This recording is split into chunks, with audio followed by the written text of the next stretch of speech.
buses, games and songs. Come join us and sing along. Transit Tots is where I'll be, the coolest place in NYC. Welcome to Transit Tots. My name is Roberto, and I work at the New York Transit Museum in Brooklyn, New York. And this is Transit Tots, where we think about all things transportation related and how you move around our city. Before we get started, let's settle in. Make sure you're nice and comfortable in your seat. And what we're going to do is a few deep breaths in and a few deep breaths out. So follow me. Take a nice deep breath in and take a breath out. Let's do that again. Take a breath in and take a breath out. One more. Take a breath in and take a breath out. Very good. Now we're going to start Transit Tots the way that we always start Transit Tots. We're going to start with the hello song. If you know the song, please sing along. And today I'm feeling happy. So let's begin. 3, 2, 1. Hello, hello, hello, and how are you? I'm happy, I hope that you are too. You know, I'm also feeling another type of feeling, another type of emotion. I'm feeling a little silly. Let's sing the song, but say, I feel silly. All right, 3, 2, 1. Hello, hello, hello, and how are you? I'm silly, I hope that you are too. Very good, everyone. So today for Transit Tots, we're going to do a few things together. We're going to hear a story called Frederick. Then we're going to move around a little bit more from our seats. And afterwards, we're going to go do an activity. We're going to make thank you signs. Because today's session, we're going to think about ways we can say thank you to others.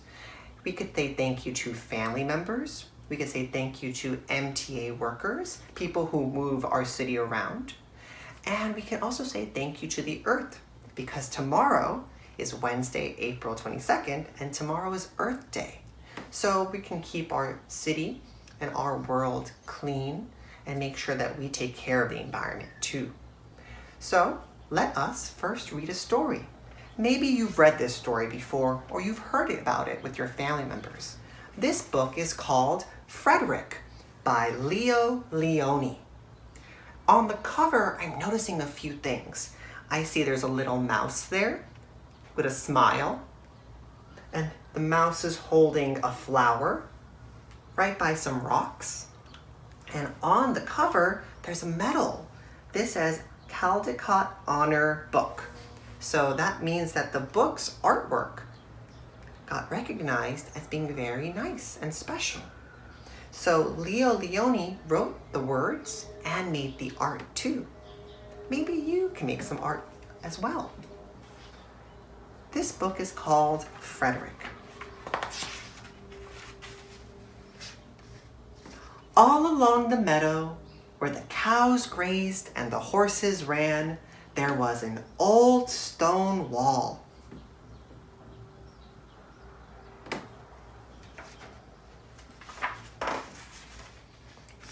In that wall, not far from the barn and the granary, a chatty family of field mice had their home. I can see a few mice over here. Let's count them together.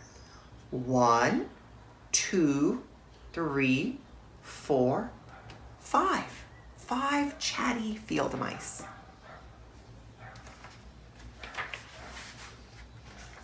But the farmers had moved away. The barn was abandoned and the granary stood empty. And since winter was not far off, the little mice began to gather corn and nuts and wheat and straw. They all worked day and night, all except Frederick.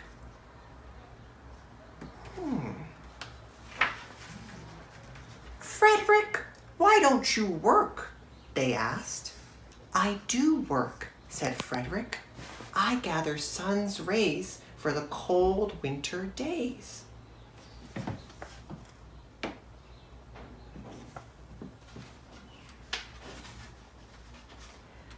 And when they saw Frederick sitting there staring at the meadow, they said, "And now, Frederick?" "I gather colors," answered Frederick simply, "because winter is gray."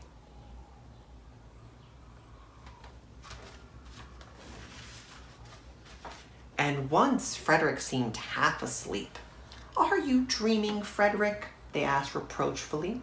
But Frederick said, "Oh no, I'm gathering words, for the winter days are long and many, and we'll run out of things to say."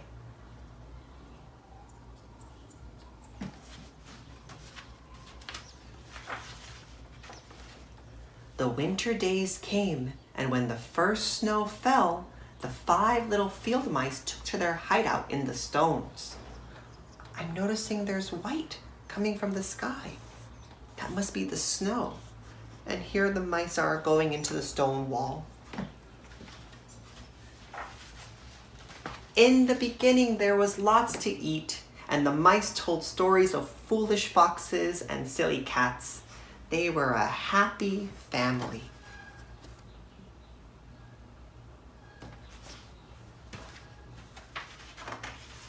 But little by little, they had nibbled up most of the nuts and berries. The straw was gone, and the corn was only a memory. It was cold in the wall, and no one felt like chatting. Oh, you can see here how the mice are feeling. One looks sad and tired. One looks really sad over here. This mouse looks very frustrated or upset.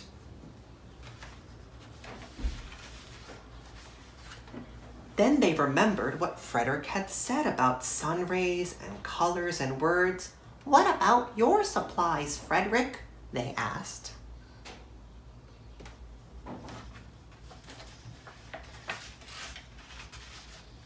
"Close your eyes," said Frederick as he climbed on a big stone. "Now I send you the rays of the sun. Do you feel how they're golden glow?" As Frederick spoke of the sun, the 4 little mice began to feel warmer. Was it Frederick's voice? Was it magic?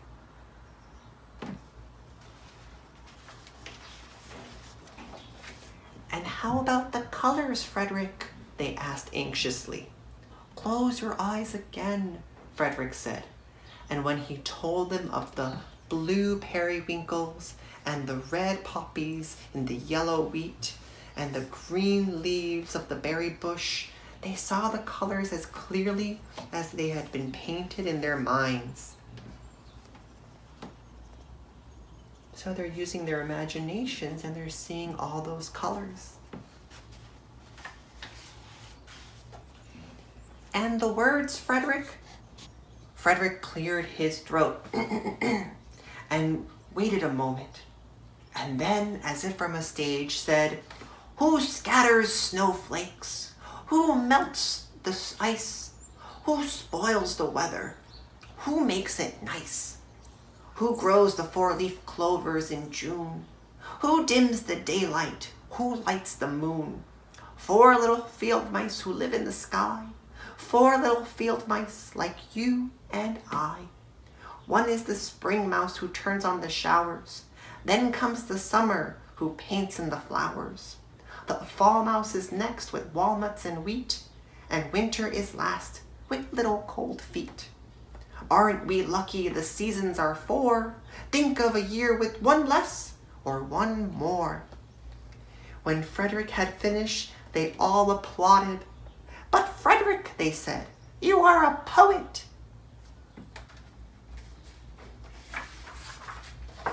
Frederick blushed, took a bow, and said shyly, "I know it." The end. That was a really nice story called Frederick by Leo Lionni. I chose that story because I thought it would be fun for us to think about ways that we can give in our families. I saw some of the field mice were working really hard to make sure they had food. And also, Frederick was helping them use their imagination. So there's many ways that we can use our imaginations, and I want to connect that with our activity. But before we do that, let's take a little movement break. All right, wiggle your fingers like this. And now take your pointer finger and hold your palm wide open. We're gonna do 10 taps. Can we count to 10 together? 1, 2, 3, 4, 5, 6, 7, 8, 9, 10. Now grab your wrist and give it a gentle squeeze. 1, 2, 3, 4, going up your arm. And then give yourself a big hug. And let's hold our hands up again and wiggle them. And now with your other hand, point with your pointer finger and hold your other palm up. And we're gonna do 10 more taps. 1, 2, 3, 4, 5, 6, 7, 8, 9, and 10. And now grab your wrist and give it a gentle squeeze and go up your arm with 1, 2, 3, 4, and give yourself a big hug. I feel much better now. So what we're gonna do for our activity, I wanna show you some examples of thank you signs for people who help make a difference, like our community workers, or people who keep our community, our city, and our planet clean and going. This is a thank you sign my niece made. So on yellow construction paper, she wrote the words, "Thank you, MTA workers. Stay safe." She even put some hearts and some stars as well on it. I see the color red for thank. I see some gray for you, some blue for MTA, and some yellow for workers, and turquoise for stay safe. And the little exclamation point has a heart with red. So thank you, MTA workers. MTA workers are people like the bus driver, or the train operator, or the train conductor, and these are people who help move people around New York City. So they're really special because they help us. So you can make a sign where you write words with your family, or if you have an idea, maybe we can do some collage. The book Frederick has artwork where someone cut out shapes and colors to make the pictures. So this one, Leo Lionni, he cut out shapes and colors to make the mice and the flowers and the rocks. So you can make your own, cutting out blue and white and green and orange. This one is another example my niece made. She put thank you MTA. She got to write that. And then she made some collage where she put an A train that's blue and it's the shape of a circle. She has a 6 that has a green circle. And then she put a Q with orange. So you can do some collage and glue it. So here you can have your markers, your pencils, your crayons. You can also, with the help of a grown-up, use a scissor to cut out some of the supplies. So take some old paper, we can reuse them. And if you make a mistake, that's okay. You can always use the back side. So these were some examples that were made by my niece. And then this is one that my family, we did all together using really big paper. We first used pencil and then got to outline it with markers. This is a sign we're gonna put in our window. I'm gonna read it out to you. Thank you, postal and sanitation workers. Stay safe. So a postal worker is someone like the mail carrier, someone who delivers our mail. Sanitation worker, they're people like the garbage collectors. So they collect our trash and they make sure the streets are clean. So my family, we wanted to say thank you to them and we want them to stay safe too. So there's many ways that we can say thank you to others. There's many ways that we can help make a difference in our city, in our homes, and with our families. I hope that you all had a good time today at Transit Tots. We got to sing the hello song where I said, I'm feeling happy and I'm feeling silly. We then read the book Frederick by Leo Lionni. We also got to do a little bit of movement with some taps and a little bit of squeezes up to give ourselves a nice big hug. And then we saw some of the thank you signs that we can make for others. I hope that you all had a good time and you have a great day. Please join us again for the New York Transit Museum's Transit Tots. Join us on Thursday, where we're going to have a new session in the morning. Thanks so much. Have a great day. Trains and buses, games and songs, come join us